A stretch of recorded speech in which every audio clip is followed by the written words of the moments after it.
This is Steve Zumbrun again. This is part two. I want to get more detailed into the story, the most amazing story that I've ever heard in my life.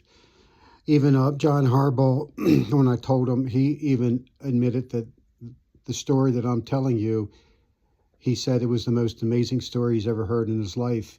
Because when God's involved, you better take it seriously. And when God's involved, it's going to be amazing.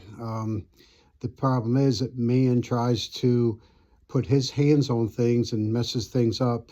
But God's, again, just to refresh the memory, September of 2012, God spoke to me, and me not being a Raven fan or a football fan, God spoke to me and said the Ravens were going to the Super Bowl to win it, and God had a plan after that to bless them and to bring revival to the team. And it was a matter of watching God work. I mean, God told me that he was going to send me to the Super Bowl. He didn't give me specifics, didn't tell me how. He spoke that September evening, and I didn't hear a word from him about that since from that time where they were getting ready to go to the Super Bowl. It was Wednesday before, and all of a sudden, Lenny Moore, pops into my life and says, "Do you want to go?" And of course, if you saw part one, you'll understand what I'm talking about.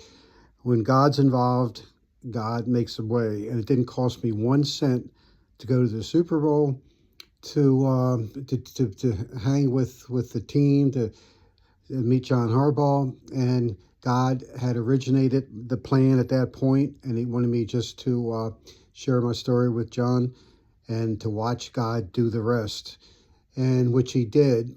And like I said earlier, unless you're born again, unless you're filled with the Holy Spirit, unless you have the gifts of the Holy Spirit, you have no idea what I'm talking about.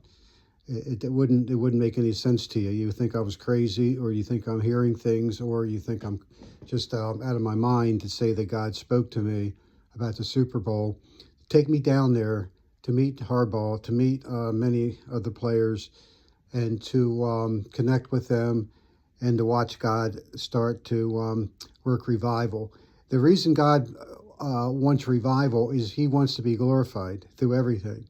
And through his himself being glorified, and him getting the glory, and him bringing his presence onto the team, then all of a sudden the blessings come. And that's when God, and I know you're not going to understand or believe this, but God said that he had many more Super Bowls and championships for John and the team, but he just had to be obedient to the word. And it's, again, I am nothing.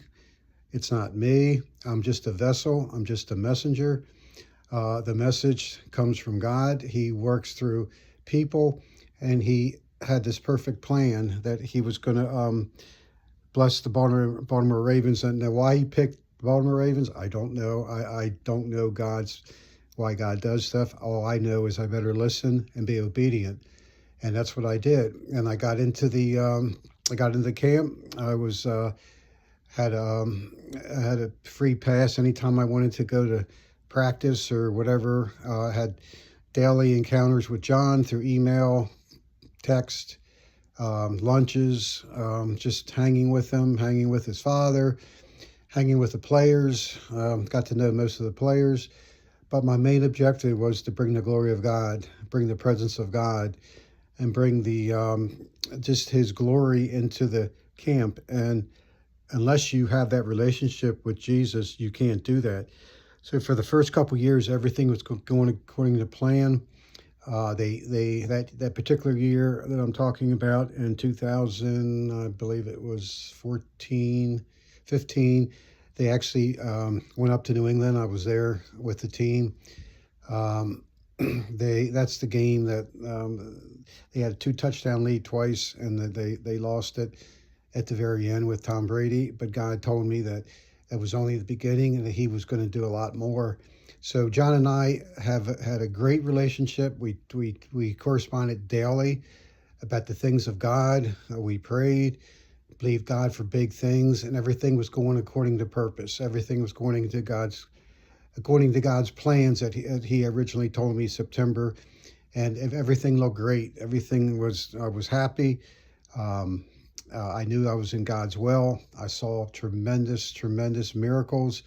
And I'll get into it later, specific miracles that I saw with the team, and I just saw nothing but the glory of God.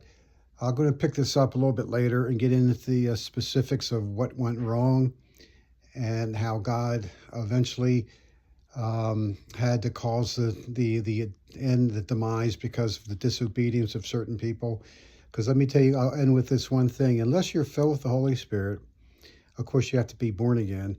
Unless you have the gifts of the Holy Spirit and that you start to hear from God, you have discernment powers, you have wisdom, you have insight, God directs you and he leads you and guides you. And that's what he was doing with the Ravens, with me, through me. That actually started back when Ray Lewis was on the team, that he brought the Holy Spirit in, but that's a different story. I'll get into that later.